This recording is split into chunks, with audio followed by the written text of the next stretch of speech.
presented by Soundlibra.com. Explore more titles via the link in the description or at Soundlibra.com.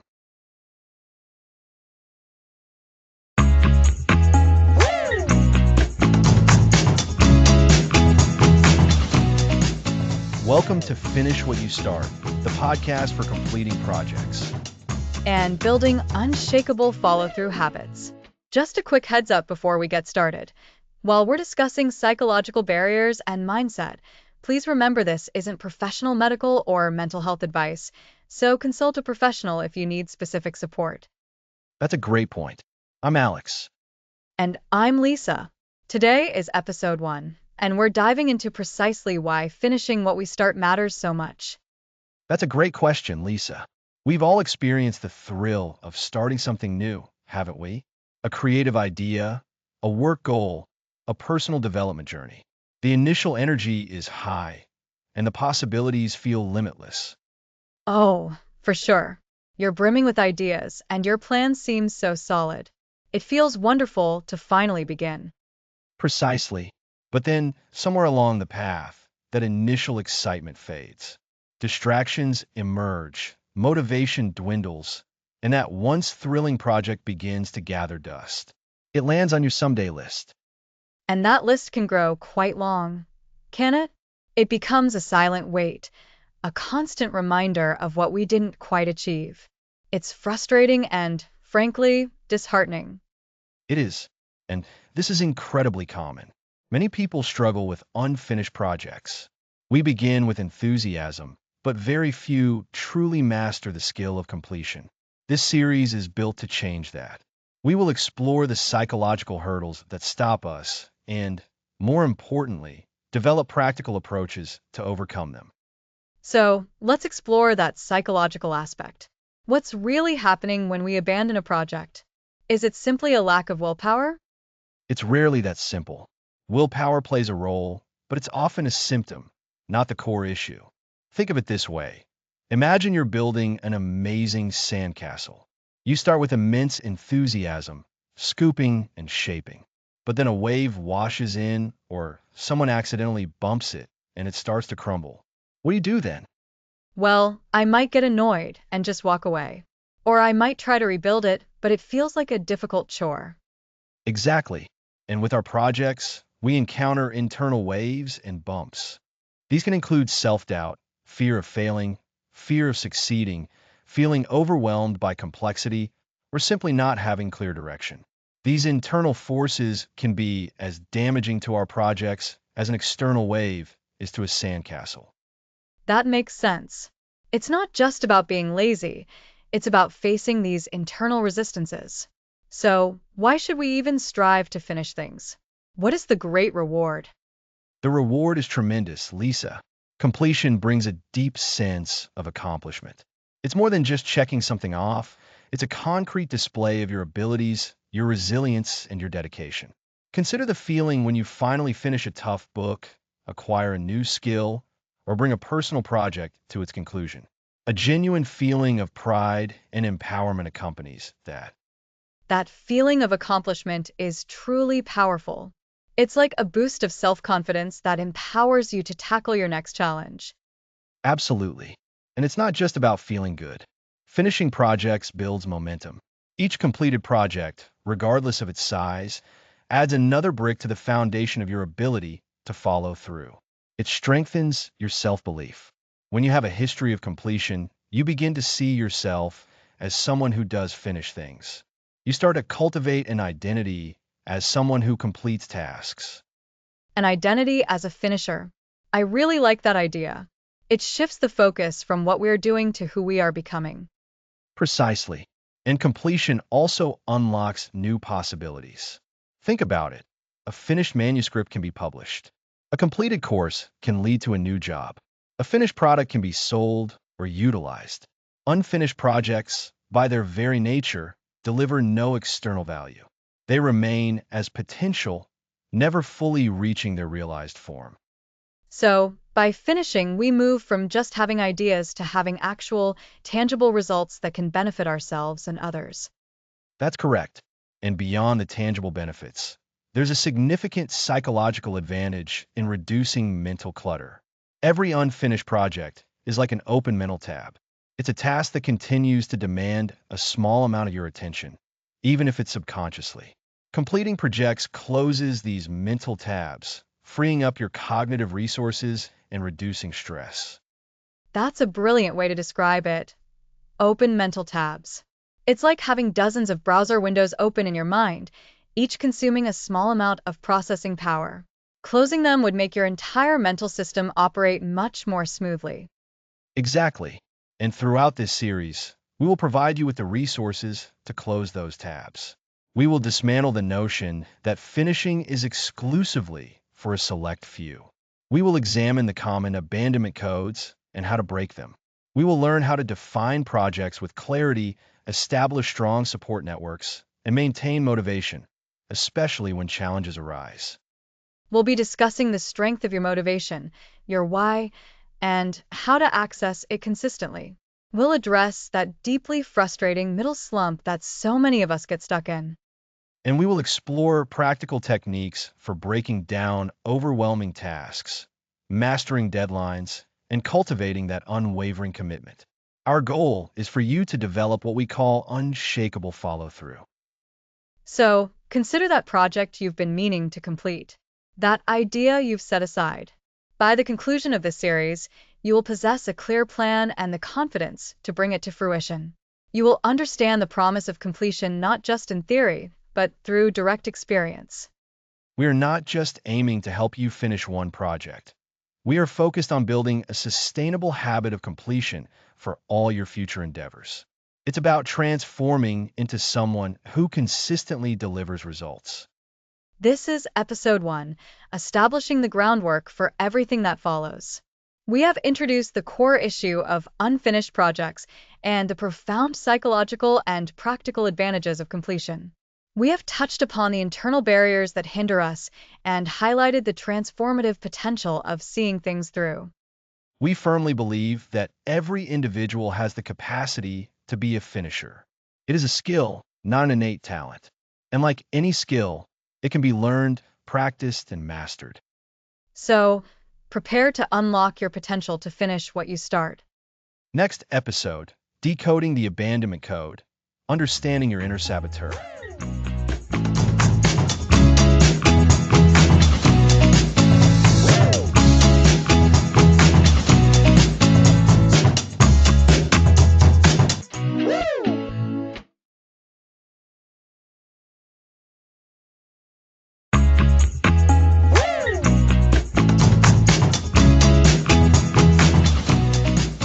Welcome back.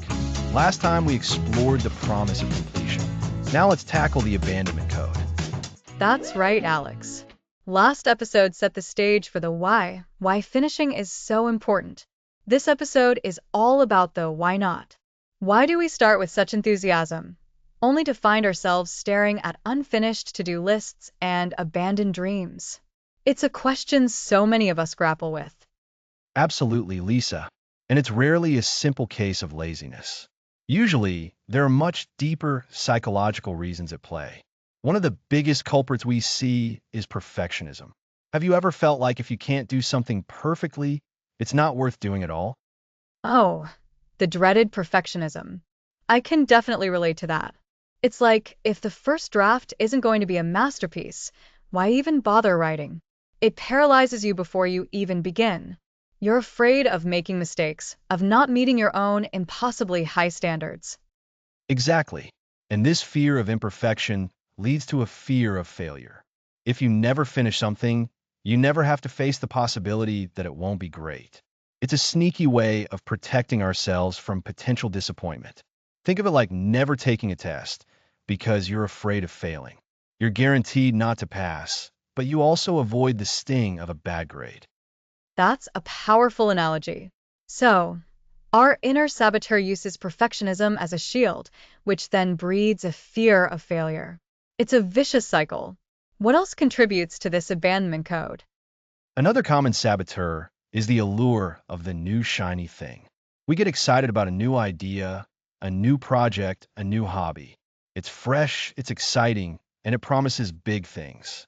But as soon as the initial novelty wears off and we hit the inevitable challenges or the mundane middle parts, our attention drifts to the next exciting prospect. The grass is always greener, right? You're deep into learning the guitar, and suddenly someone mentions that amazing new pottery class, and your mind is off to the pottery studio, leaving the guitar gathering dust. It's like our brains crave constant stimulation and novelty. Precisely. And this constant craving for novelty can prevent us from experiencing the deep satisfaction that comes from seeing something through to completion. We're always chasing the initial dopamine hit of starting, rather than the sustained reward of finishing. We're essentially addicted to the beginning of things. So, to recap so far, we've got perfectionism, which leads to fear of failure, and then there's this constant pull towards new, exciting things. These are like the primary saboteurs, the main reasons we abandon our projects. That's a great summary, Lisa. And understanding these is the first crucial step. We need to identify which of these saboteurs might be at play in our own lives. For example, when you find yourself wanting to quit a project, ask yourself, is it because I'm afraid it won't be perfect? Am I afraid of what others will think of the outcome? Or am I just bored and looking for something more exciting? Those are excellent questions for self-reflection. It's about becoming more aware of our own thought patterns and emotional responses when challenges arise. It requires honesty, doesn't it? To admit that maybe we're the ones holding ourselves back. It absolutely does. And it's not about self-blame. It's about self-awareness. Once we're aware, we can start to address these patterns. Another element tied into this is a lack of clarity about the project itself. If you don't have a clear vision of what done looks like, it's very easy to keep moving the goalposts or feel like you're never truly finished. That makes sense. If the finish line is fuzzy, how can you ever reach it? This brings us back a little to the importance of planning, which I imagine we'll touch on more later in the series.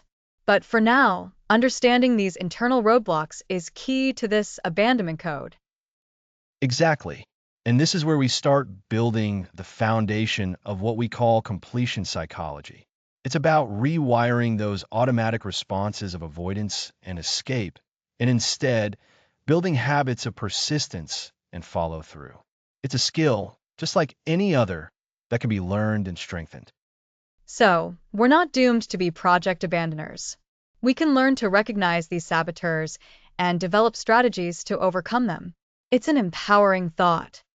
Very much so. And to consolidate what we've discussed, the main reasons we often abandon projects boil down to internal psychological patterns. We've looked at perfectionism, which often stems from a fear of failure. We've also discussed the powerful allure of new, exciting opportunities that can distract us from the important work of finishing what we've already started. And we've highlighted the importance of self-awareness in identifying which of these internal saboteurs are most active in our own lives.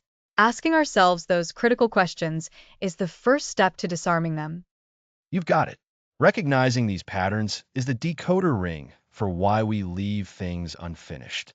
Next time, we're going to move from understanding the problem to building solutions. We'll be mastering project scoping and definition, drawing a clear, sharp picture of that finish line so it's impossible to miss. That sounds like a crucial step in building our completion fortress. So, join us for the next episode where we'll be talking all about the art of clarity. Thanks for listening.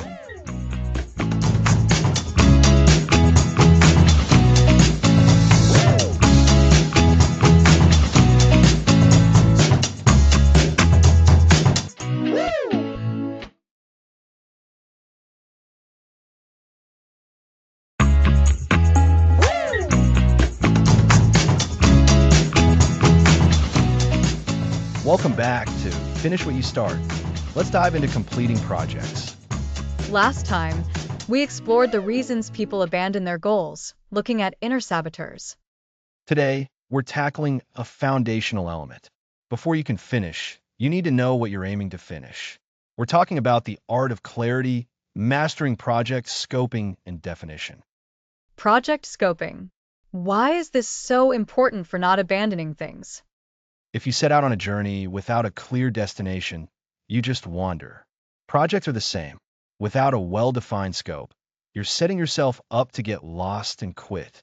This is the crucial step often missed. So, scoping is about defining the destination? Precisely. It's about clearly outlining what the project is, what it will produce, and what it won't produce. It's drawing the boundaries. This involves setting clear objectives and defining the expected results or deliverables. Okay, what are clear objectives? Clear objectives are the specific, measurable goals. They answer, what problem am I solving? If your project is to write a book, a clear objective might be to complete a first draft of a 50,000-word novel by December 31st. That's concrete. Just saying write a book isn't enough. Absolutely. Now, deliverables are the tangible outputs. They're the things you will produce.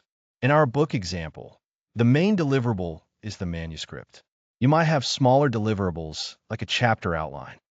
So, objectives are why you're doing it, and deliverables are what you'll have when you're done?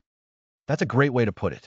Objectives are the why, and deliverables are the what. This clarity is essential. Without it, how can you track progress? When you define these up front, you create a target. So, once I have my objectives and deliverables, what else is involved? You mentioned boundaries. Boundaries. This is where we talk about preventing scope creep. Have you ever started a project, and then little by little, you keep adding more to it? Oh, all the time. Like, while I'm painting this room, I might as well paint the hallway too. Exactly. That's scope creep. It's when the project's requirements expand beyond what was originally agreed upon. It's a major project killer. By defining your boundaries, you're saying, this is what we are doing, and this is what we're not doing. So, if my project is to paint one room, the boundary is that the hallway is out of scope for this project. Precisely. You might tackle the hallway later as a separate project, but for this one, it's off limits. Defining these boundaries helps you stay focused. How do you actually do this defining? Do you write it down? You absolutely write it down. A written scope statement is your best friend. It clearly articulates your project's objectives, deliverables, key features, requirements, tasks, and importantly, its exclusions. Exclusions. That's the boundary part. Yes, the exclusions are what the project will not cover. This is so important for managing expectations. It's like saying, we will deliver a perfectly functional website with 5 key pages, but it will not include a mobile app version. That makes so much sense. It's like laying the groundwork for success. That's a perfect analogy. A well-defined scope is a solid foundation. It provides direction, prevents confusion, and helps you measure progress effectively. So, to recap, mastering project scoping means defining your objectives, the why, and your deliverables, the what. It also involves setting clear boundaries or exclusions to prevent scope creep. And all of this should be documented in a scope statement. You've got it. This clarity is the first major step in building that unshakable follow-through. Without knowing what you're building, you can't possibly finish it. It's like having a map and knowing your final destination before you even start driving. Exactly. And next time, we're going to build on this foundation by talking about how to create a support system, both internal and external, that helps you stick to your plan. We're talking about building your accountability fortress. Sounds like another crucial piece of the puzzle. It really is. So, take some time to think about a project you've started or one you'd like to start. How clear are your objectives? What are your deliverables? Where are your boundaries? Getting clear on these will set you up for much greater success. Great advice for us all. Indeed. Next episode, building your accountability fortress, internal and external support systems.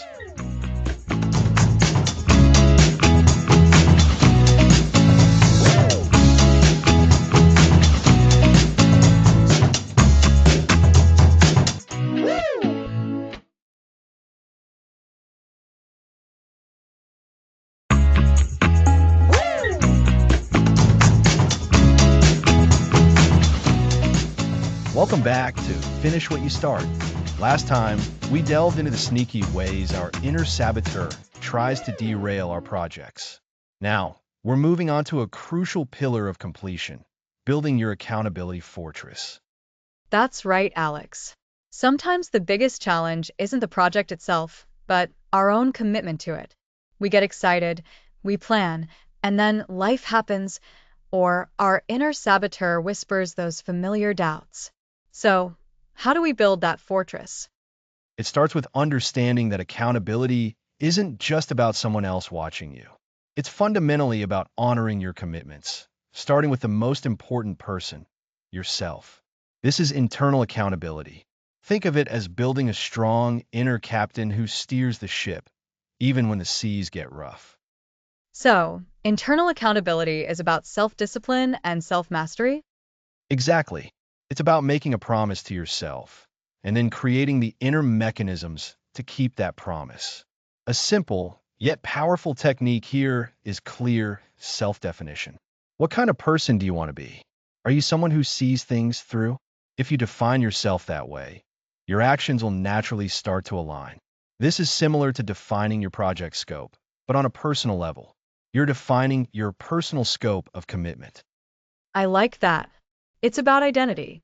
If I see myself as a finisher, I'm more likely to finish. But that can be hard when our inner saboteur is so loud, can it? It absolutely can. That's why we need to reinforce that inner captain. Another key aspect of internal accountability is the power of intention and commitment statements. Before you start a task, or even at the beginning of your day, declare your intention. Something like, "Today I am committed to working on my report for at least 1 hour." This simple act of stating your commitment primes your mind. It feels more concrete when you say it out loud or write it down, even if it's just to yourself. It's like a handshake with your future self. A perfect analogy, Lisa, and it's not just about setting the intention, but also about setting up systems that support it. This can involve environmental design. If you want to write, don't have your phone buzzing with notifications right next to you. Create a workspace that signals focus time. This is a bit like turning down the volume on distractions so your inner captain can be heard more clearly. So my desk can encourage me to be accountable to myself. Interesting. What else falls under internal accountability? Self-monitoring and reflection. Regularly checking in with yourself. Am I on track with my commitment? Or what's challenging me right now? Is vital. This isn't about self-criticism, but about honest assessment. If you're falling behind, ask yourself why internally. Is it fear? Procrastination creeping in? Understanding the internal friction helps you address it more effectively. This ties back to understanding those internal patterns that lead to abandonment. Identifying those internal patterns is key to overcoming them. It's like having an internal radar that's always scanning for potential problems, but in a constructive way. Precisely. Now, while internal accountability is foundational, we all know that having external support makes a significant difference. That's where external accountability systems come in. These are the allies outside of yourself that help you stay on course. We can group these into several categories: accountability partners, mentors, and public commitments. Let's start with accountability partners. How does that work? An accountability partner is someone you regularly check in with about your goals. You both agree to share your progress, your challenges, and your successes. The understanding is that you'll be honest and reliable with each other. It's a peer-to-peer system. You might agree to a weekly call or a daily text exchange. The key is to choose someone who is also committed to their goals and who you trust. It's powerful because you know someone else is invested in your progress, beyond just you. It adds a layer of social commitment. Absolutely. It's not just about not wanting to let yourself down, but also not wanting to let down your partner. This could be a very strong motivator. When selecting a partner, consider someone whose work ethic you admire, or someone who is also working on a similar type of project. This shared understanding can strengthen the bond. What about mentors? How do they fit into this accountability fortress? Mentors offer a different, often more structured, form of external accountability.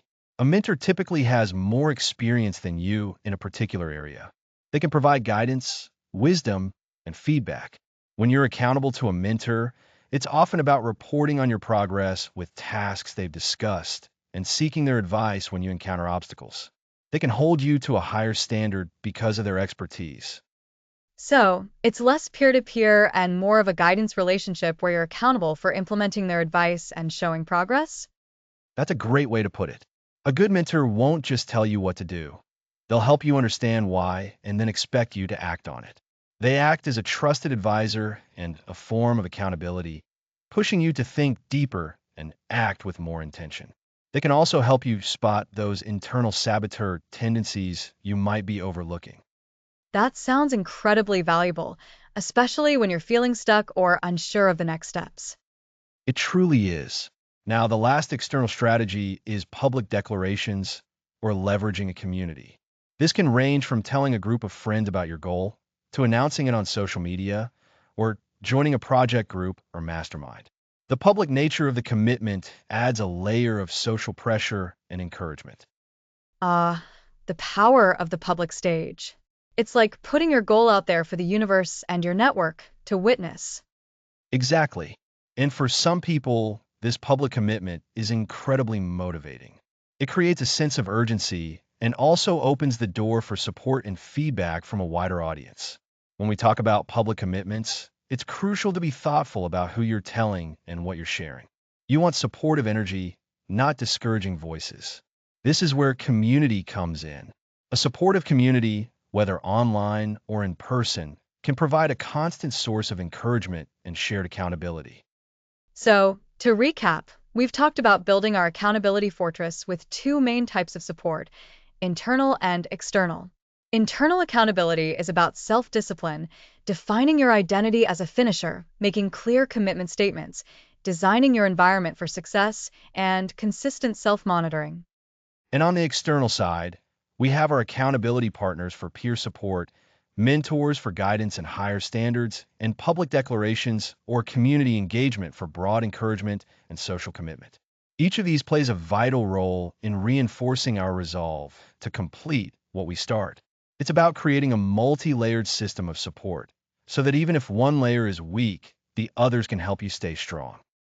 It sounds like a robust strategy. You're not just relying on willpower alone. You're building a supportive structure around yourself. That's precisely the goal. By intentionally building these internal and external accountabilities, you create an environment where completion is not just possible, but probable. You're actively constructing the conditions for success. I feel much more equipped to think about how I can strengthen my own accountability. Excellent. Next time, we're going to dive into the powerful engine that drives all of this, the unwavering power of your why. Why is your project important? How can that why reignite and sustain your motivation, especially when the going gets tough? You won't want to miss it. Next episode, the power of the why, reigniting and sustaining motivation.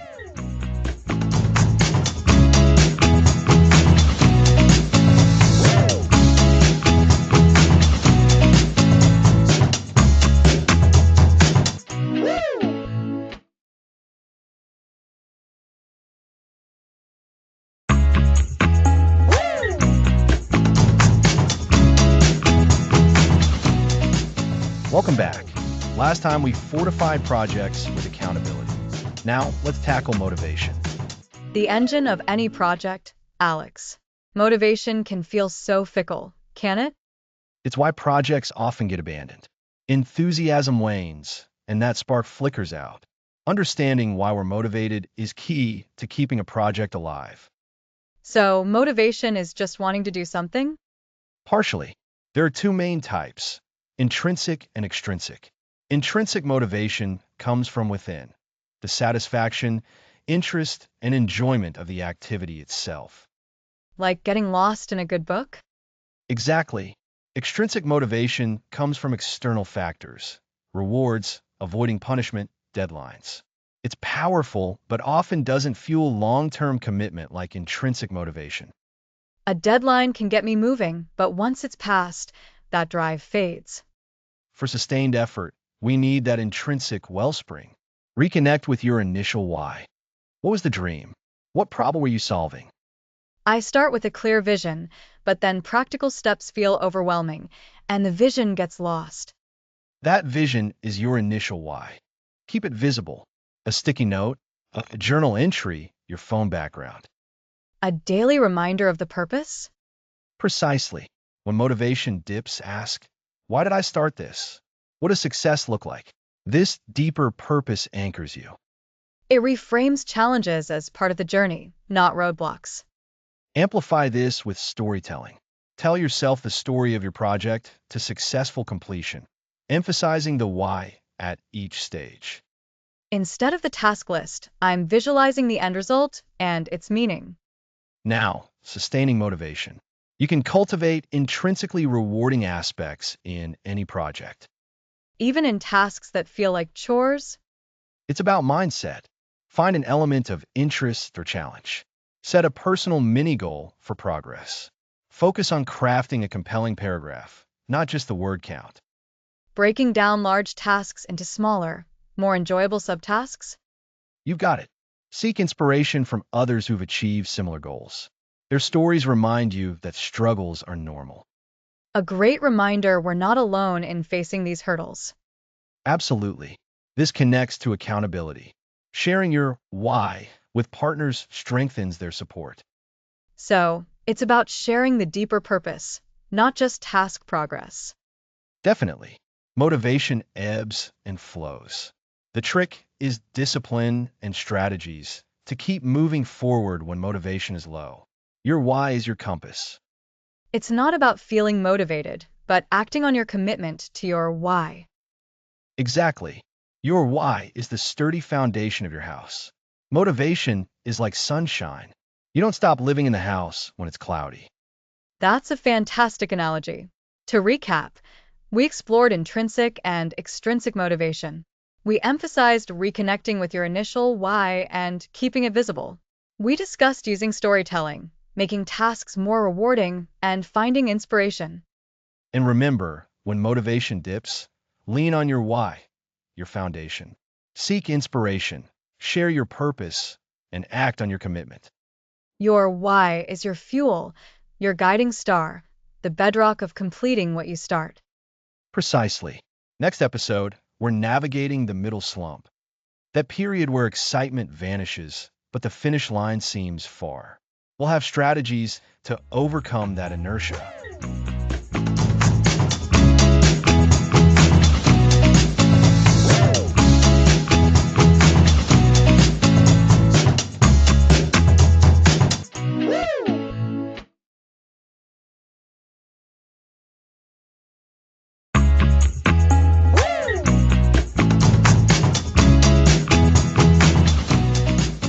Welcome back to Finish What You Start. Last time we explored the power of your why. Today, we're tackling the dreaded middle slump. Ah, the middle slump. The phase where excitement fades, the finish line seems distant, and you just get stuck. It feels like wading through mud. Exactly. It's natural, but it doesn't have to kill your project. We'll give you strategies to navigate this inertia. So, what causes the slump? What makes it happen? Novelty wears off. Unexpected, complex challenges surface. And our perception of progress can get distorted. Small achievements might feel insignificant. That progress isn't visible enough feeling. Like running on a treadmill, working hard, but not seeing the scenery change. A great analogy. It can also be a natural dip in energy. The key is recognizing it and having active strategies. Let's hear them.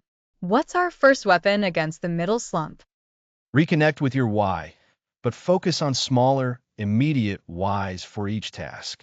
Ask, why is this step important for the overall project? So, breaking down that giant why into bite-sized motivations for immediate tasks? Precisely.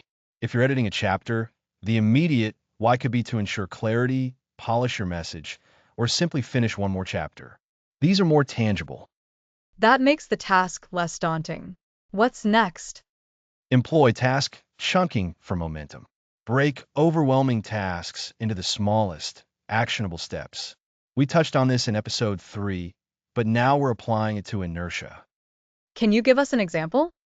Writing a lengthy report. Instead of write this report, break it down. Open a new document, write the title, outline section 1, write the first paragraph. Each is a tiny win. And each tiny win builds momentum, like a snowball effect? Exactly. The goal is small successes that build confidence and energy. Each completion gives a hit of accomplishment, creating positive reinforcement. This is like milestone reinforcement, but on a micro level. I love that. Making the action so small it's almost impossible not to do it. That's the spirit. Our third strategy is reframing challenges. Instead of seeing roadblocks as failure, see them as opportunities to learn and innovate. How do we reframe them? What's the new perspective? See them as puzzles to solve, not walls. Every complex project has hurdles. Viewing these as chances to think creatively and develop new skills is crucial for a finisher. So, instead of this problem will stop me, we say, interesting, how can I solve this in a new way? Precisely. This ties back to reigniting motivation from episode 5. Solving problems and learning keeps you engaged. This feels like developing resilience. It absolutely is. Strategy number 4, build an accountability bubble. Who can you talk to? Who indeed? A mentor, friend, colleague, or online community. Verbalizing struggles and your plan can be powerful. Knowing someone is aware provides an extra push. Like a personal cheerleader or a sounding board reminding you of goals and offering perspectives. Exactly. They might offer practical advice too. Don't underestimate a conversation when stuck. So far, immediate wise, task chunking, reframing challenges, and accountability bubble. What else? Strategy number 5. Introduce variety and novelty. When stuck in a rut, monotony exacerbates stagnation. Change environment, tools, or work time. Interesting. If I always write at my desk, maybe try a coffee shop? Perfect. Or if you usually work in the morning, try a short evening block on a different aspect. Shake things up to re-engage your brain. It's a way to find that spark again. Like a mini vacation for your brain, but still focused on the project. You got it. And finally, strategy number 6, a crucial one. Celebrate small wins during the slump. We'll discuss milestones in episode 7, but acknowledge and reward yourself for overcoming even small hurdles now.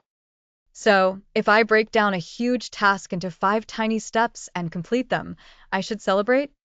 Absolutely. Acknowledge completion. Give yourself a pat on the back. Take a short break. Enjoy a snack. These small rewards act as immediate positive reinforcement, reminding you progress is happening. So, to recap, reconnect with immediate whys, practice task chunking, reframe challenges, use your accountability bubble, introduce variety, and celebrate small wins. You've hit the nail on the head. The middle slump is a test, but these strategies make it navigable.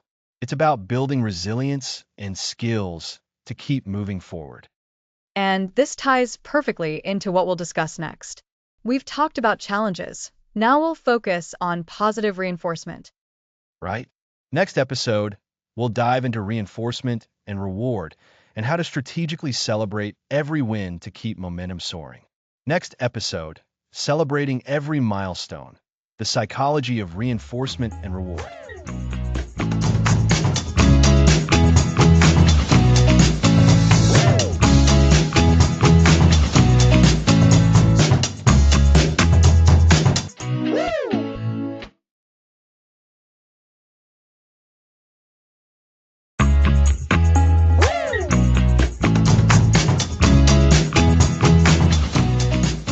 Welcome back. Last time, we tackled the middle slump and strategies to overcome inertia. Right, Alex? It's that hurdle where so many projects lose steam. We discussed how to reignite motivation. Exactly. And today, we're building directly on that. One of the most powerful antidotes to that middle slump is something many overlook. We think, I'll celebrate when it's all done. But that's usually too late. Today, we're talking about the magic of celebrating every milestone. The psychology of reinforcement and reward. It sounds almost counterintuitive, doesn't it? Like, shouldn't we just power through? That's the traditional mindset, isn't it? Keep your head down, focus on the finish line. But research and lived experience tell us something different. Think about training a pet or teaching a child. Positive reinforcement works wonders. When they do something right, you offer a treat or praise. This strengthens the desired behavior. Our brains work in very similar ways. So, applying that to our projects, it means we shouldn't wait until the entire project is complete to feel good about it. We need to break it down and find reasons to celebrate along the way. Precisely. Let's imagine you're writing a book. The finish line is a completed manuscript that might be months or years away. If you only allow yourself to feel accomplishment when the whole book is done, you're setting yourself up for a long, potentially demotivating journey. That makes so much sense. So, what are some of these milestones we can identify and celebrate? They could be as big or as small as you need them to be. Completing a chapter is a milestone. Finishing a complex section of research is a milestone. Even overcoming a difficult writing block, like we discussed last episode, can be a milestone worth acknowledging. It's about recognizing progress, however incremental. Okay, so I've identified a milestone. Let's say I just finished a chapter draft. What kind of celebration is appropriate, and how does it actually help? Great question. The celebration needs to be rewarding for you. It doesn't have to be elaborate. Sometimes it's simply allowing yourself a break. Maybe enjoying a special cup of coffee, watching an episode of your favorite show, or spending time doing something you truly enjoy that's completely unrelated to your project. The key is that it's a positive experience that your brain associates with the completion of that specific task. So, it's like a mini reward that tells your brain, hey, you did a good job on that chapter, and that felt good. Let's do it again. Exactly. You're creating a positive feedback loop. This is powerful because it combats the negative feelings that can creep in when a project feels overwhelming. When you're stuck in the middle slump, remembering those past small wins and the positive feelings associated with them can give you the boost you need to keep going. It reinforces the idea that progress is possible and that effort is rewarded. It's like building up a reservoir of positive experiences tied to your project. That reservoir can then be drawn upon when times get tough. That's a wonderful analogy, Lisa. You're building a reservoir of success. And this isn't just about motivation. It's also about building momentum. Each small win, each celebrated milestone adds a tiny bit more energy to your forward motion. It makes the next step feel a little less daunting. Remember how we talked about inertia last time? Celebration is a powerful force against that inertia. And it also helps to counteract that inner saboteur we discussed early on, the voice that tells us we're not good enough or that we'll fail. By celebrating progress, we're actively proving that voice wrong, even in small ways. Absolutely. You're collecting evidence against your inner critic. Every milestone completed and celebrated is a piece of evidence that says, see, I can do this. I'm making progress. This is how you begin to cultivate that finisher identity. It starts with these small but significant acknowledgments. So, it's not about being lazy or allowing yourself to slack off. It's a strategic psychological tool. Precisely. It's a vital part of the completion process. Think of it as fuel. You wouldn't expect a car to run a marathon without refueling. Our brains and our motivation need refueling too. Those refueling stops, those celebrations, are essential. They make the journey sustainable. If you solely focus on the distant finish line, the journey itself can feel like a barren desert. Introducing these small rewards is like finding oases along the way. And what if the milestone feels insignificant? Like, I just managed to open the document I needed to work on. Is that worth celebrating? For someone battling significant inertia or procrastination, absolutely. It's about recognizing the effort you're putting in, especially when it's a struggle. That's precisely what we discussed in episode 6. If simply opening the document is a battle, then winning that battle deserves acknowledgement. The size of the celebration should often correspond to the difficulty of the hurdle you've overcome. So if opening the document was a major effort, a small, positive ritual afterward can be incredibly effective. That's a great point. You're reinforcing the act of moving forward, no matter how small the step. Yes, and by consciously choosing to celebrate, you're also practicing mindfulness related to your project. You're pausing to notice your achievements. This attentiveness can help you identify potential roadblocks earlier and also appreciate the journey more. And remember, these aren't just abstract psychological concepts. They are practical tools that can fundamentally change your relationship with your projects and your ability to see them through. So, to recap for our listeners, don't wait until the very end to acknowledge your hard work.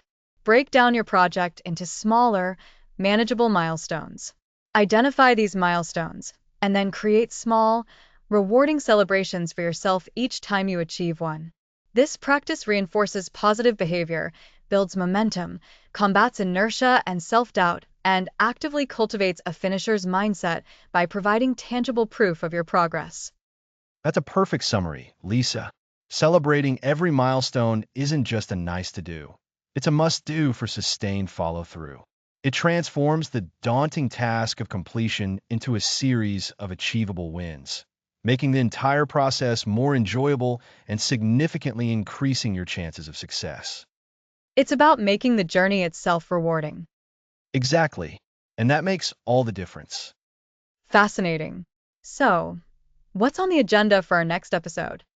Next episode, The Conqueror's Toolkit, breaking down daunting tasks. Thanks for listening.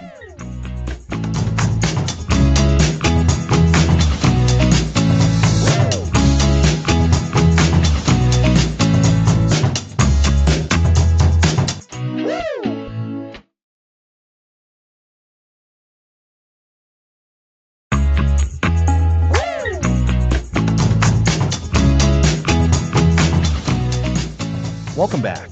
Last time, we explored the crucial role of celebrating milestones to keep our momentum going. Today, we're diving into one of the most powerful strategies for tackling those projects that feel impossibly enormous. We're talking about the Conqueror's Toolkit with a specific focus on breaking down daunting tasks. That's right, Alex. We've all been there, staring at a massive project, feeling completely overwhelmed. It's like looking at the base of a giant mountain and not even knowing where to begin the climb. It's that feeling of paralysis that can stop us before we even take the first step. Exactly. And often, that feeling stems from a project appearing as a single, monolithic entity. We haven't yet learned how to deconstruct it. So, our first tool in the Conqueror's Toolkit is task chunking. This is the art of taking a large, intimidating task and breaking it into smaller, more manageable pieces. Think of it like preparing a big feast. You don't just magically have a feast. You have to chop vegetables, prepare different dishes, marinate meats, bake bread. Each of those is a smaller task that contributes to the final, larger goal.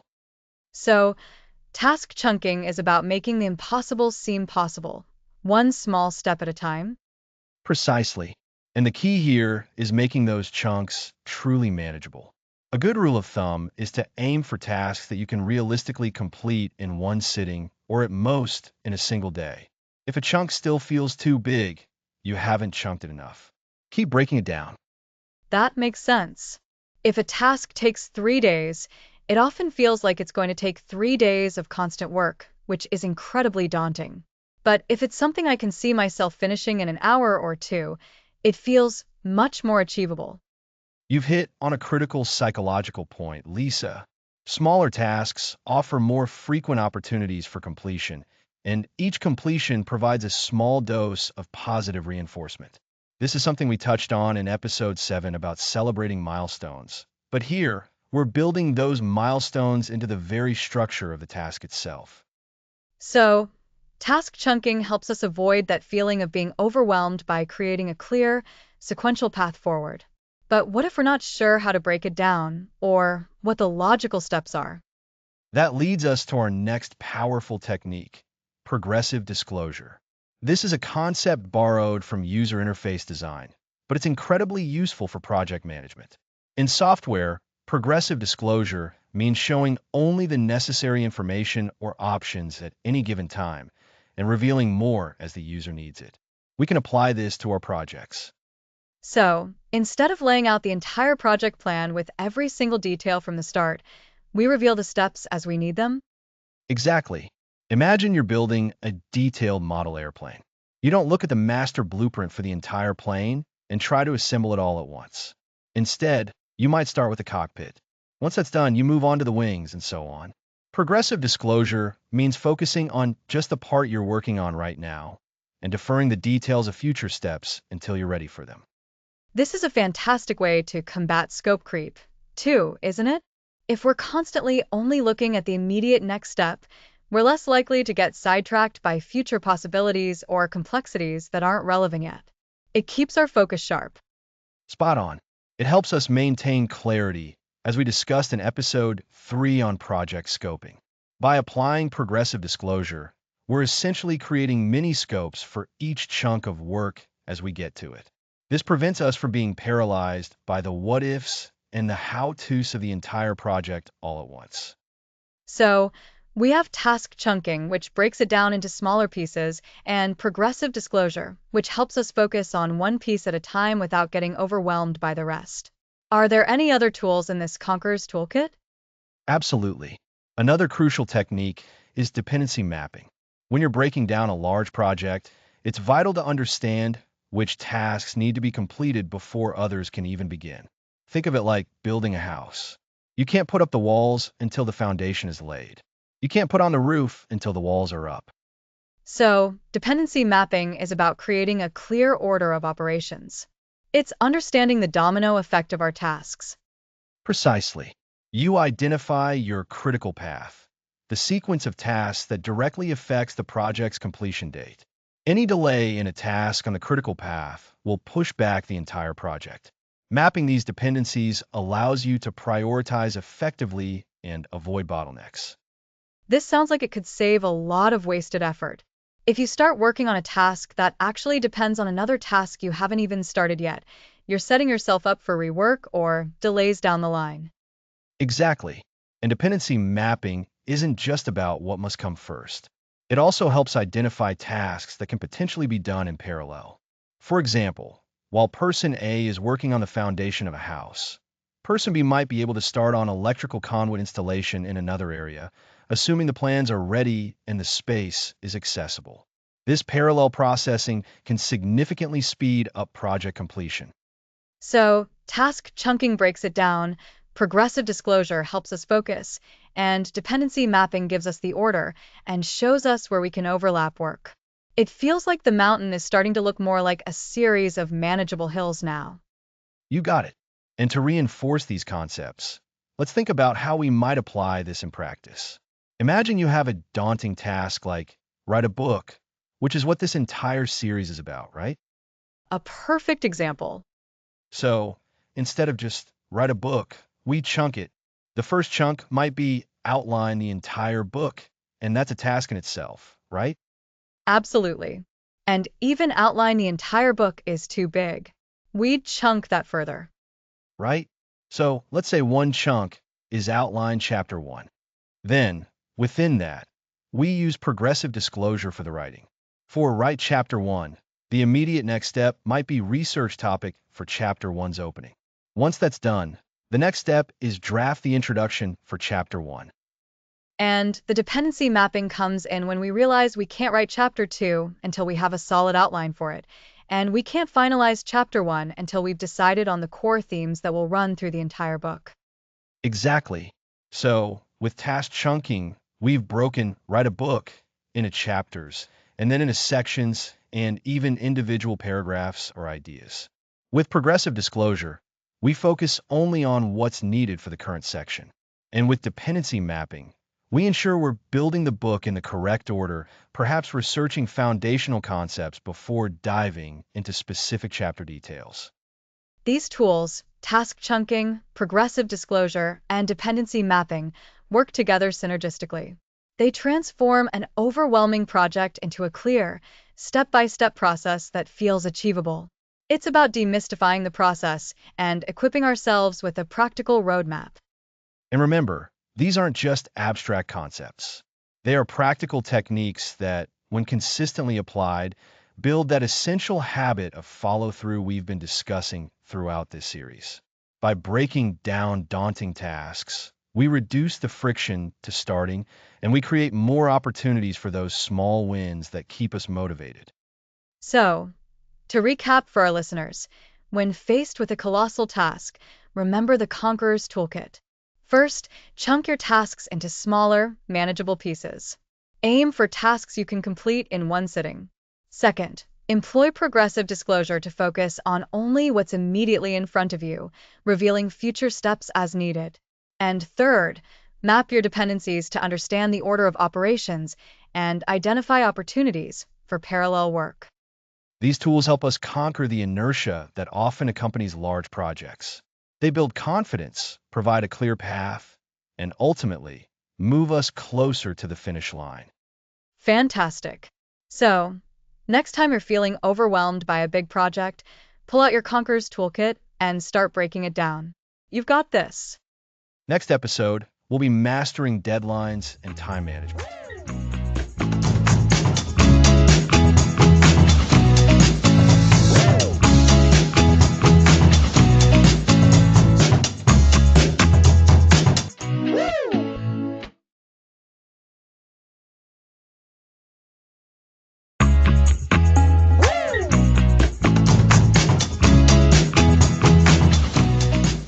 Welcome back to Finish What You Start. In Episode 8, we armed you with the Conqueror's Toolkit to break down daunting tasks. And that's a crucial foundation. But once you have those bite-sized pieces, the next big challenge is actually getting them done. What happens when the clock is ticking and those deadlines loom? Exactly, Lisa. That's what we're diving into today in Episode 9, Mastering Deadlines and Time Management. This episode is about cultivating unwavering commitment, turning intentions into tangible results, and reinforcing the accountability we talked about back in Episode 4. So, we're moving from planning to execution with a sharp focus on respecting time and deadlines. How do we make sure we don't just meet deadlines, but we actually master them? Let's start with the psychology of deadlines. For many, deadlines feel like pressure. But what if we reframe them? Instead of viewing deadlines as enemies, let's see them as powerful allies. They provide structure, urgency, and a clear endpoint to work towards. A deadline gives us that finish line. That's a great way to put it. So, the first step is a mindset shift. Stop seeing them as constraints and start seeing them as motivators. Precisely. And to make that mindset shift stick, we need practical tools. Today, we'll explore two main pillars: effective deadline management and smart time management. Let's start with deadlines. How do we approach them so they don't paralyze us? The key is to be proactive and realistic from the outset. When a project is assigned, don't just accept the date given without thought. Ask questions. Understand the scope. Is this deadline achievable with the resources available? This ties back to our work on project scoping in Episode 3. So, it's about due diligence up front, rather than a last-minute panic. Exactly. And if a deadline seems unrealistic, have an open conversation. Once you have a realistic deadline, the next step is to break it down. Remember our Conqueror's Toolkit? For each major milestone within your project, assign a mini deadline. These act as progress checkpoints.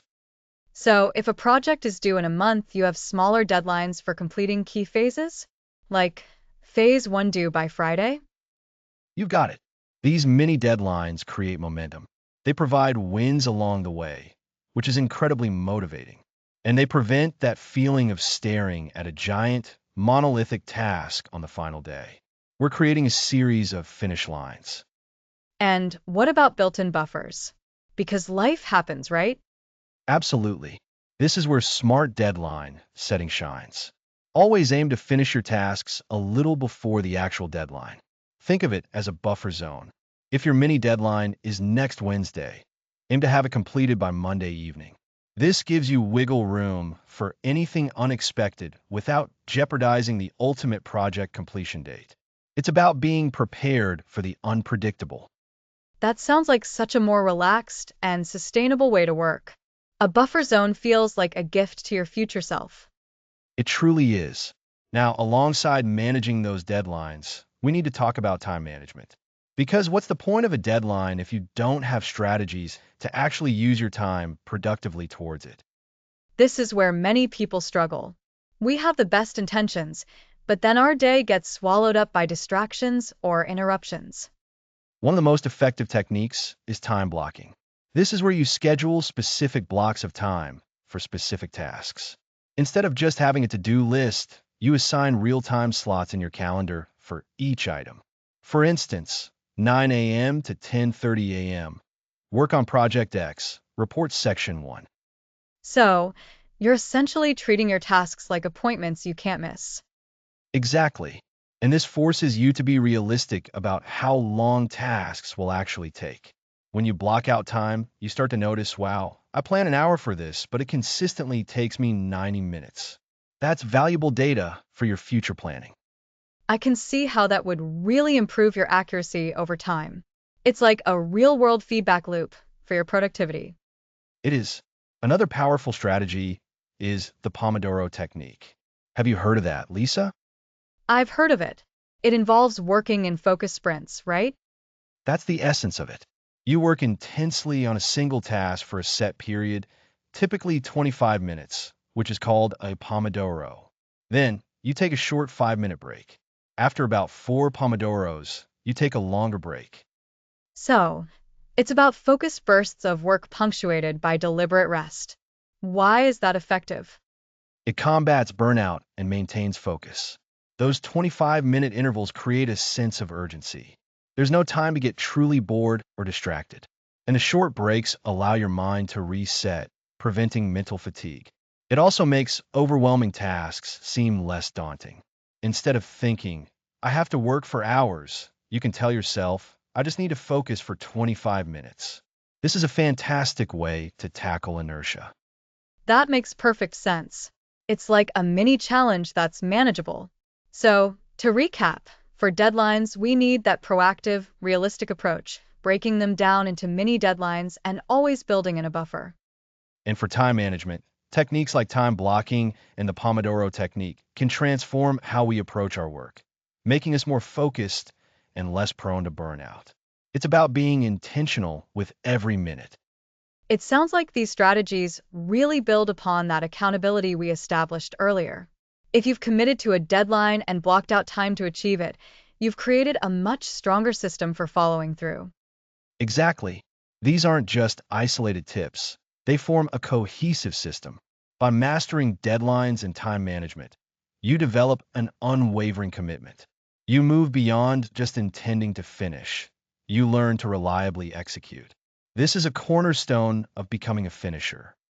So, when we talk about an unwavering commitment, it's not about willpower alone, but about having smart systems in place. Precisely. It's about designing your work and your life in a way that naturally supports completion. We're creating a framework where success feels almost inevitable. Think of it as building a well-oiled machine where each part works in harmony. That's a powerful image. A well-oiled machine doesn't stop. It just keeps moving towards its goal. And that's the essence of what we're building. Next episode, Forging the Finisher Identity. We'll delve into cultivating that mindset where completing projects simply becomes who you are. Forging the finisher identity. I'm really looking forward to that. Me too. So, to wrap up today, remember, treat deadlines as your allies. Break them down, build in buffers, and then manage your time with focus techniques like time blocking and the Pomodoro method. These steps will solidify your commitment and pave the way for consistent completion. Excellent advice, Alex. I feel much more equipped to face my to-do list and looming deadlines with a sense of control and confidence. That's exactly what we aim for. Thanks for listening.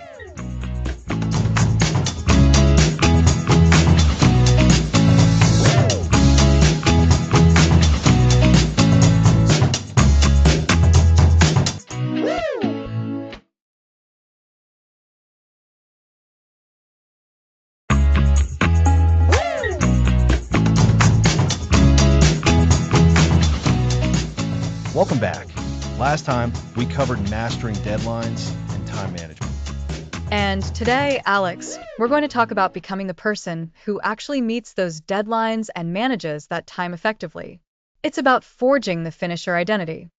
That's right, Lisa. It's about embodying the finisher. We're diving deep into cultivating a completion mindset. Think about it. If you truly believe you are a finisher, how does that change the way you approach a challenging task? It has to change everything, right?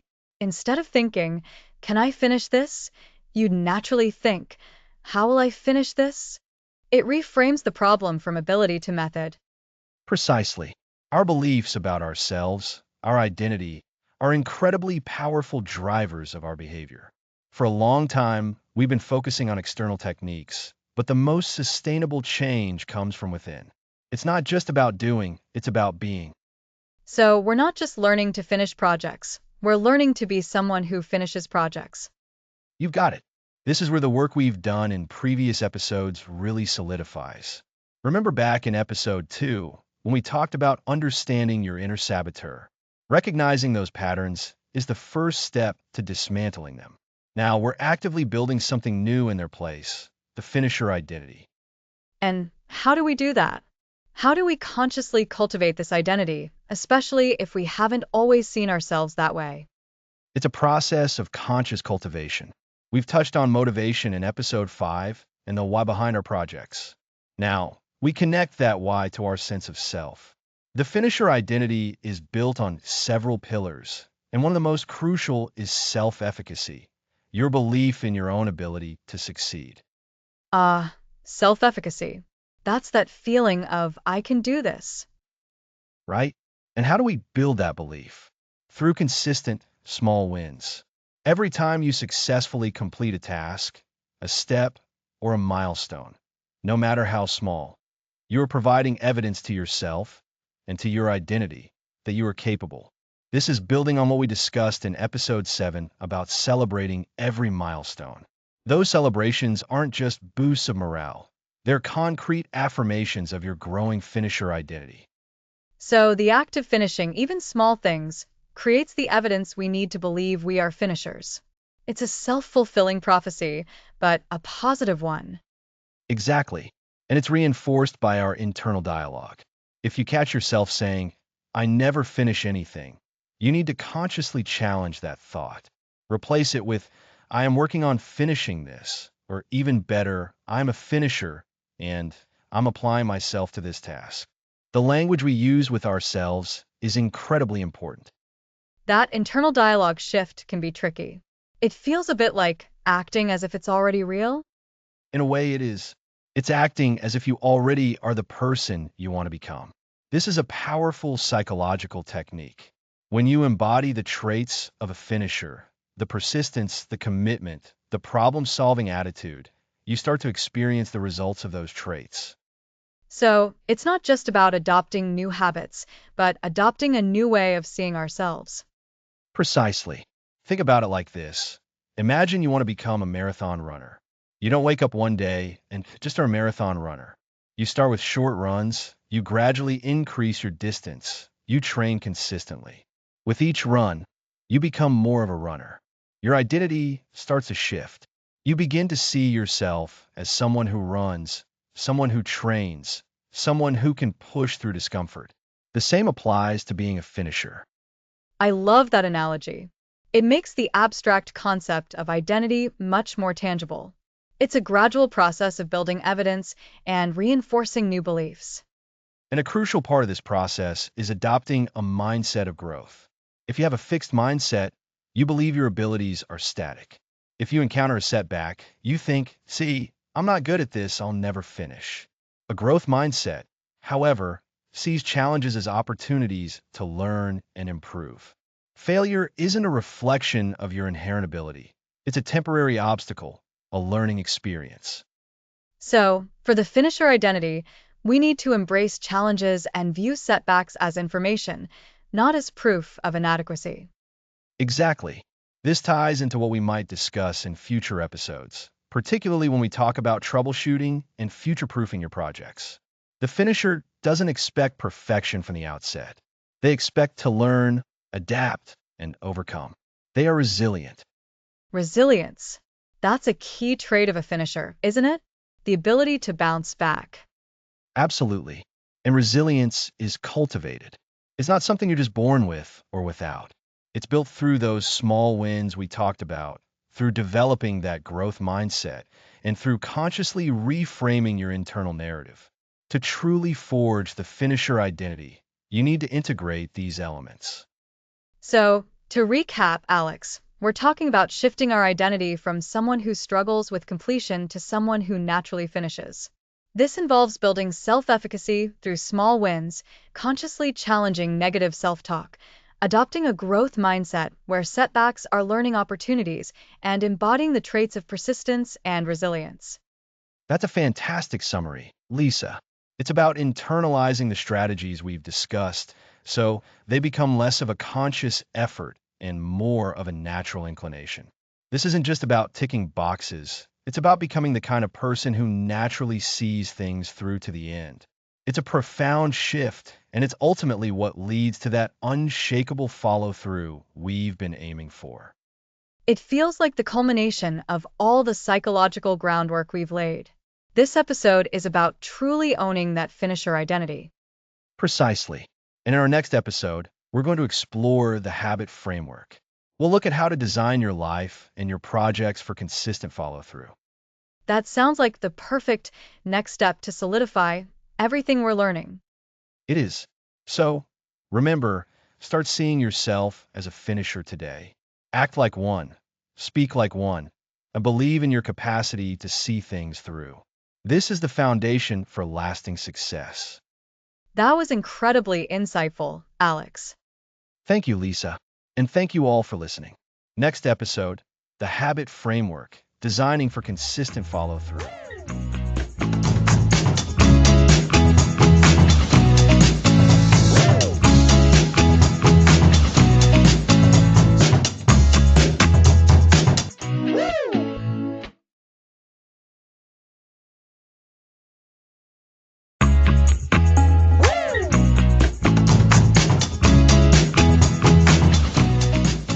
Welcome back to Finish What You Start. We're designing for consistent follow through. That's right, Alex.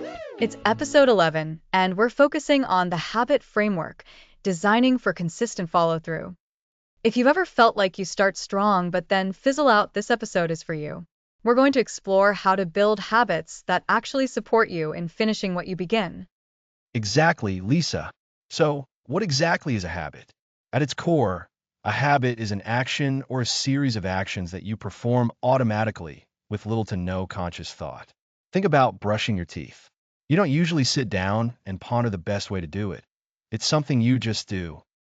And that automaticity is incredibly powerful for completing projects. If the steps to move your project forward become habits, you're less likely to get derailed by a lack of motivation or a sudden wave of procrastination. It's like building a well-oiled machine for progress. Precisely. And the science behind habit formation is fascinating. One of the most influential models describes a habit loop. This loop has three parts: a cue, a routine, and a reward. The cue is the trigger that tells your brain to go into automatic mode and which habit to use. So, if I'm trying to finish that chapter of my book, the cue might be sitting down at my desk at 9 a.m. That's the trigger. Okay, time to write. Perfect example. Then comes the routine. This is the behavior itself, the action you take. In your case, it's opening your laptop and starting to write. For someone else, a cue might be seeing their running shoes by the door, and the routine is going for a run. And the third part, the reward, is crucial. This is what helps your brain remember this loop for the future, making it more likely to happen again. The reward reinforces the habit. For your writing, the reward could be the satisfaction of completing a paragraph or a page, or maybe even a little treat like a cup of tea. Exactly. The reward is what your brain craves. It can be an emotional reward, like a sense of accomplishment, or a tangible reward, like a favorite snack. The key is that the reward makes the routine feel worthwhile. So, to build completion habits, we want to apply this cue routine reward loop to our project tasks. Okay, so how do we practically design these habits? We need to consciously set up the cue, define the routine, and ensure there's a satisfying reward. Where do we start? The first step in designing your habit framework is to identify the specific actions that will move your project forward. These aren't the big, daunting tasks, but the small, consistent steps. Think about what you need to do daily or regularly to make progress. For example, if you're writing a book, daily habits might be writing for 30 minutes, editing for 15 minutes, or researching for 10 minutes. So, break down the large goal into these very manageable micro actions. We're not aiming to write the whole book in a day, but to consistently write something each day. Precisely. Once you've identified these small, actionable steps, you need to pick a cue. The best cues are often already part of your existing routine. This is sometimes called habit stacking. You attach your new habit to an established one. For instance, after I finish my morning coffee, I will sit down and write for 30 minutes. Oh, habit stacking? I love that. It makes the new habit feel less like an add on and more like a natural extension of what you're already doing. So, the existing habit becomes the cue for the new one. After I finish breakfast, I will check my project progress list. Exactly. You're leveraging existing pathways in your brain. Now, once you have your cue and your routine defined, you need to think about the reward. This is where many people falter. They finish the task, but don't acknowledge it or reward themselves, so the habit doesn't stick. I can see that. We often just move on to the next thing, or we're so focused on the final outcome that we forget to celebrate the small wins along the way. What kind of rewards work best? The most effective rewards are immediate and satisfying. They should feel good. It could be something as simple as admiring your completed work for a moment, listening to a song you love, taking a mindful 5-minute break to stretch, or even a small, healthy snack. The important thing is that it's something you actually look forward to. So, for the writing example, after writing for 30 minutes, maybe I allow myself to read a chapter of a novel I enjoy, or I step outside for a few minutes of fresh air. The key is that it's a positive reinforcement. Yes, and remember, the reward doesn't have to be grand. It just needs to be effective for you. Over time, as you consistently link the cue, routine, and reward, the habit will become more automatic. Your brain will start to anticipate the reward, making you more likely to perform the routine. Think of it like training a pet. Positive reinforcement works wonders. This framework, cue, routine, reward, sounds incredibly practical. But what happens when life gets in the way? We've all had those days where sticking to a habit feels impossible. That's a very real challenge. Lisa, this brings us to the concept of designing for consistency. We need to build flexibility and understanding into our habit framework. First, acknowledge that perfection isn't the goal. Missing a day or even a few days doesn't mean failure. It's about getting back on track. The mantra here is never miss twice. If you miss a day, make sure you do it the next day. Never miss twice. I like that. It takes the pressure off and focuses on resilience instead of an unbroken streak, which can feel overwhelming. Exactly. Another important aspect is making your habits obvious. If your cue is to write, make sure your writing space is set up and ready to go. Have your laptop charged, your notebook and pen accessible. Reduce the friction to starting the routine. If you have to search for your materials, that's an extra hurdle. So, if my habit is to review my project plan daily, I should have my planner or my project management tool open on my computer or my physical planner on my desk, ready to be picked up. That's the idea. Make the cue visually present. Conversely, if there's something that might tempt you away from your habit, make it invisible. For example, if social media is a distraction, you might log out or put your phone on silent during your dedicated work time.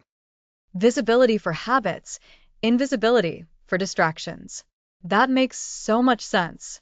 It's about setting up your environment to support the behavior you want. Precisely. And finally, make your habits attractive and satisfying. We've touched on the reward, but also consider how you frame the habit itself. Can you make the task more enjoyable? Perhaps by listening to your favorite podcast while doing a less engaging but necessary task. or by working on your project with a colleague or friend who shares similar goals. Turning a chore into something more pleasant. That's a great way to make it more sustainable. So, to recap for our listeners, we're building a habit framework for consistent follow through. It involves understanding the three parts of a habit loop: the cue, the routine, and the reward. We then apply this by identifying small, actionable steps that move our projects forward, stacking these new habits onto existing ones as cues, and ensuring there's a satisfying reward after completing the routine. And to maintain consistency, we focus on making habits obvious, making distractions invisible, and making the habits themselves attractive and satisfying. Remember, the goal isn't rigid perfection, but persistent progress. By designing a habit framework that works with you, you're creating a powerful engine for completion that can carry you through any project. It's about design, not solely discipline. We're building systems that make it easier to do the things we know we should do. This is truly at the heart of cultivating that finisher identity we talked about earlier. When completion becomes habitual, it starts to feel natural. And that's the power of this approach. You're not just trying to force yourself to finish. You're engineering your environment and your behaviors so that finishing becomes the path of least resistance. So, listeners, start identifying those small steps, link them to existing routines, and give yourself a well-deserved reward. Build your system and watch your follow-through become unshakable. Absolutely. And next time, we'll be looking at advanced strategies for troubleshooting and future-proofing your projects so you can handle any challenge that comes your way. Next episode, Advanced Completion, Troubleshooting and Future-Proofing Your Projects.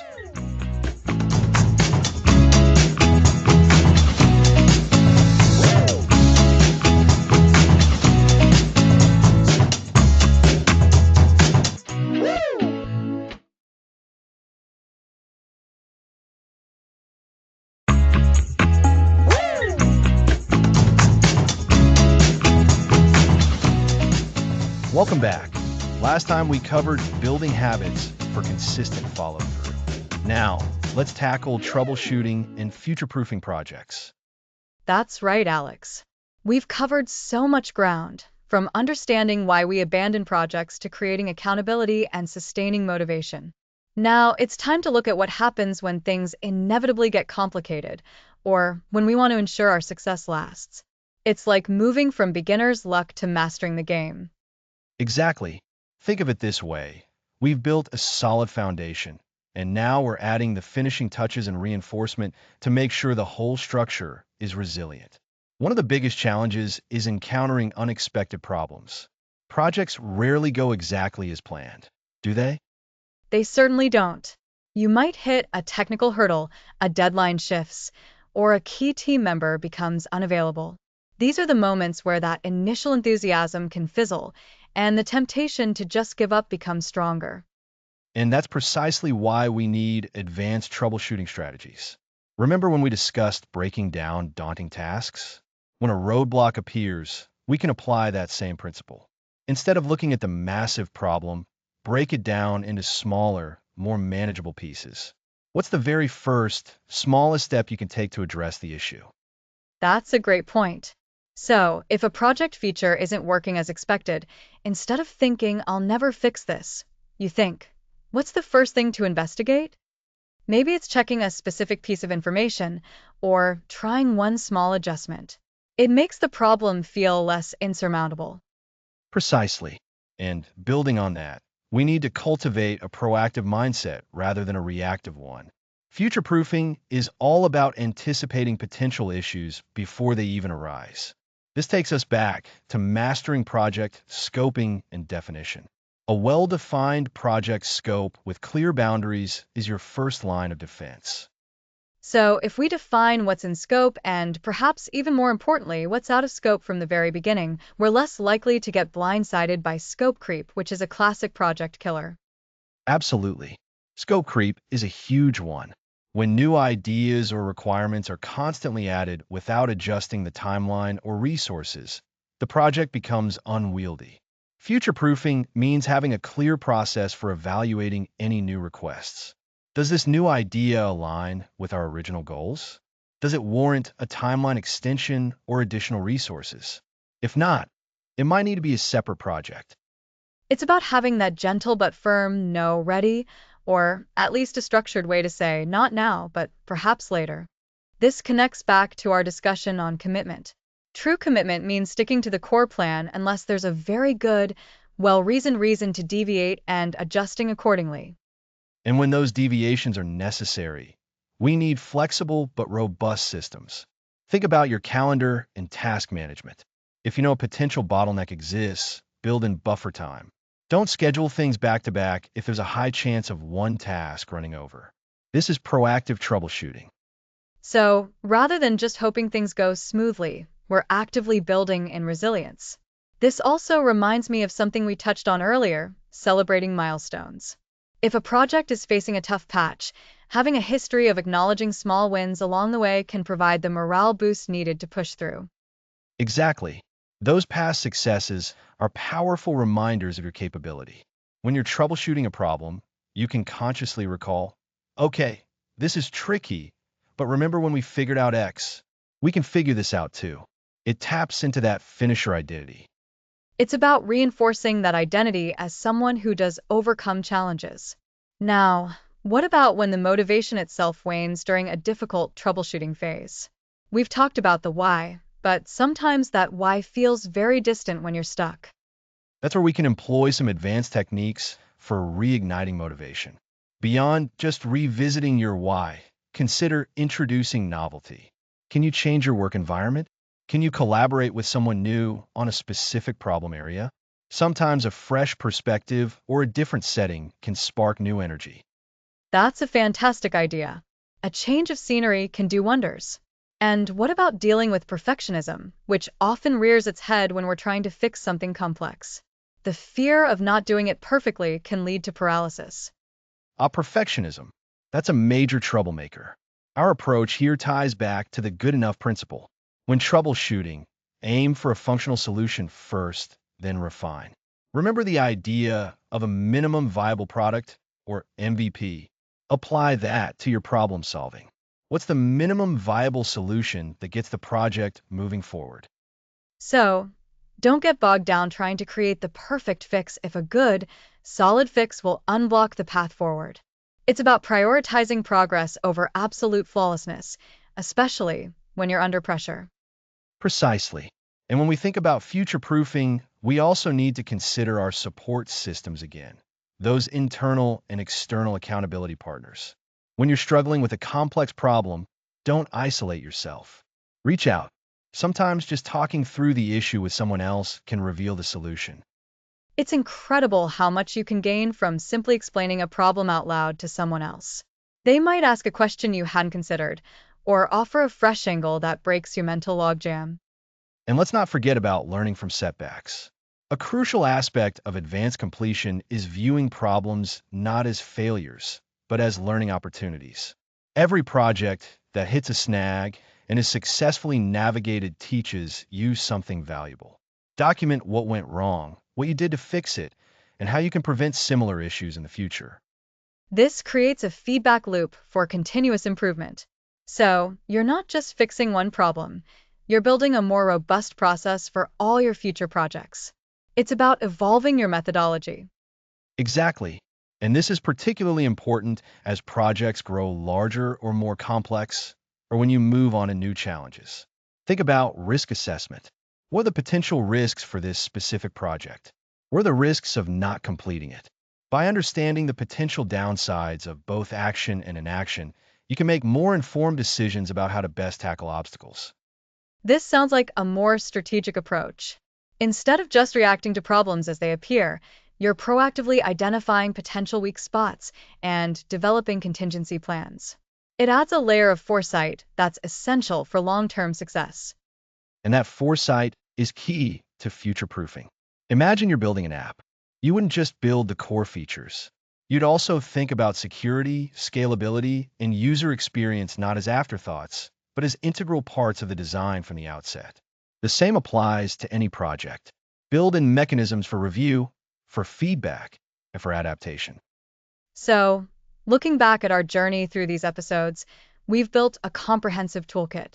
We started with the fundamental why, moved through definition, accountability, motivation, and habit building. Now we're layering on the sophisticated strategies for dealing with complexity and ensuring lasting success. It's about being truly resilient finishers. Absolutely. This episode is all about putting all those tools together and strengthening them. We're troubleshooting our troubleshooting and future-proofing our future-proofing. It's about continuous learning and adaptation. Remember all those concepts: breaking down problems, proactive planning, clear scope, revisiting your why, changing environments, seeking support, and viewing setbacks as lessons. Integrate them consciously into your project management. This has been so valuable, Alex. It really feels like we're preparing for anything. We've gone from understanding the roots of abandonment to building an unshakable system for completion and resilience. And we're almost at the finish line of this series. Next time, we'll wrap it all up by discussing the transition from completing a project to sustaining that success and continuing the journey of follow-through. Next episode, the finish line and beyond, sustaining your unshakable follow-through.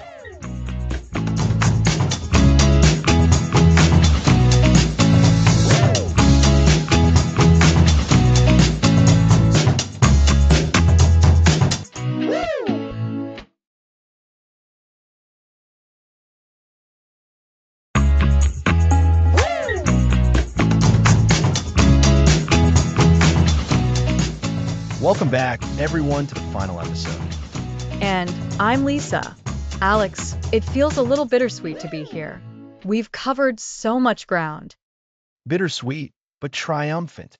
This is the episode we've been building towards. The finish line and beyond, sustaining your unshakable follow-through. Today, we're not just wrapping up, but setting you up for a lifetime of completion. I love that.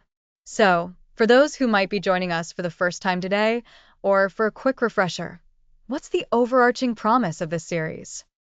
The promise is simple: to equip you with the understanding and the practical tools to consistently start strong and finish strong. We've explored why we abandon projects, how to define them clearly, build support systems, maintain motivation, and break down any task, no matter how daunting. We've also talked about forging that finisher identity and building habits that stick. It really feels like a comprehensive journey. We started with understanding the psychology behind why we don't finish, decoding that inner saboteur, and moved all the way to cultivating habits. For me, a major takeaway was in episode 3, with mastering project scoping. Having that crystal clear definition at the start, what we called the art of clarity, is such a powerful preventative measure against future abandonment. Absolutely, Lisa. That clarity is foundational. Without knowing precisely what you're aiming for, you're essentially shooting in the dark. And remember how we emphasized the power of the why in episode 5? Tapping into that deep, intrinsic reason for undertaking a project is like a perpetual fuel source for your motivation. When things get tough, that why pulls you through. That's so true. And when you hit those inevitable tough patches, like the middle slump we discussed in episode 6, understanding your why becomes even more crucial. It helps you push through that inertia. It's like you're running a marathon and you see that aid station ahead. Your why is that aid station, reminding you to keep going. Excellent analogy. And we can't forget the importance of building what we called an accountability fortress in episode 4. Having both internal commitment and external support, friends, mentors, or even just a public declaration, creates a powerful web of responsibility that makes it much harder to quit. I really liked the idea of celebrating milestones too, from episode 7. It's not just about the final prize, it's about acknowledging progress along the way. Those small victories, those milestones, are like little checkpoints that build momentum and reinforce positive behavior. It makes the whole journey feel less overwhelming. Precisely.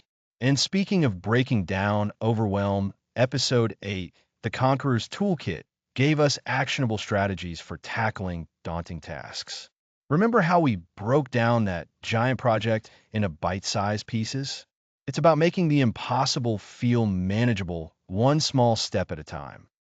That reminds me of episode 9, The Unwavering Commitment, where we dove deep into mastering deadlines and time management.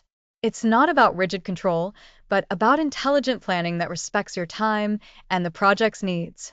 When you have a solid plan and you're managing your time effectively, those deadlines become achievable targets, not insurmountable walls. And all of these strategies, from clear scoping to time management, contribute to forging what we called the finisher identity in episode 10. It's about shifting your self-perception. You start to see yourself not as someone who starts things, but as someone who finishes things. This identity then drives your actions. That identity shift is so powerful, Alex. It's not just about doing the actions, but about being the person who does them. And that leads us to episode 11, the habit framework. This is where we built the scaffolding for making completion a natural, almost effortless part of your life. By designing systems that encourage consistent follow through, you're automating success. Right? We established that habits are the engine of sustained success. And in episode 12, Advanced Completion, we looked at troubleshooting and future-proofing. Because even the best plans can hit unexpected roadblocks. We discussed how to identify potential issues before they derail you and how to adapt when things inevitably go off track. It's about resilience. So, we've gone from understanding why we don't finish to how to define, plan, motivate, execute, and build habits that ensure we do finish. We've built a robust system for completion. But the biggest question now is, how do we ensure this doesn't just end with this series? How do we sustain this unshakable follow-through beyond today? That's the million-dollar question, Lisa, and it's where the real magic happens. Sustaining follow-through is about embracing the journey as a continuous practice, not a one-time fix. The principles we've covered aren't just for one project, they're for life. It's about internalizing these strategies so they become your default setting. So, practically, what does that look like for someone listening right now? It looks like actively seeking out new projects, both big and small, and applying these principles from day one. When a new idea sparks, immediately ask yourself, what's my why? What are the first few steps? Who can support me? Don't wait for a problem to arise. Implement the solutions proactively. It's like making sure your toolbox is always stocked and you know how to use every tool, even before you need to fix something. Exactly. And it involves regular self-reflection. Periodically, perhaps once a month, check in with yourself. What projects are you working on? Are you applying the strategies we discussed? Where might you be slipping, and how can you course correct? This isn't about judgment. It's about conscious awareness and adjustment. So, think of it as ongoing maintenance for your finishing muscle. You wouldn't stop going to the gym after a few good workouts, right? You keep going to maintain your strength. Precisely. And importantly, continue to celebrate your successes. Don't let the scale of your achievements diminish their significance. Every completed task, every met deadline, reinforces that finisher identity. Amplify those positive experiences. Share them, acknowledge them, and learn from them. And for those moments when you do stumble, because even experienced finishers hit roadblocks, remember the advanced completion strategies. Don't let a setback define you. See it as data. What happened? What can you learn? How can you adapt and move forward? It's about developing resilience, not perfection. Resilience and a growth mindset are key. The ability to see challenges as opportunities to learn and refine your approach is what separates those who sustain their follow-through from those who don't. It's about embracing the evolving nature of projects and your own capabilities. So, to recap for our listeners, the path forward after the series is about consistent application, proactive planning, regular self-assessment, and celebrating progress. It's about living the principles of completion. That's a perfect summary, Lisa. We've equipped you with a powerful framework. Now, the responsibility and the incredible opportunity rests with you to implement it. Remember that every project finished builds a stronger, more capable, and more confident version of yourself. You have the tools, you have the knowledge, and now you have the proven strategies to become an unshakable finisher. It has been an absolute pleasure guiding you all through this journey. Thank you for being such an engaged audience. Thanks for listening to the series.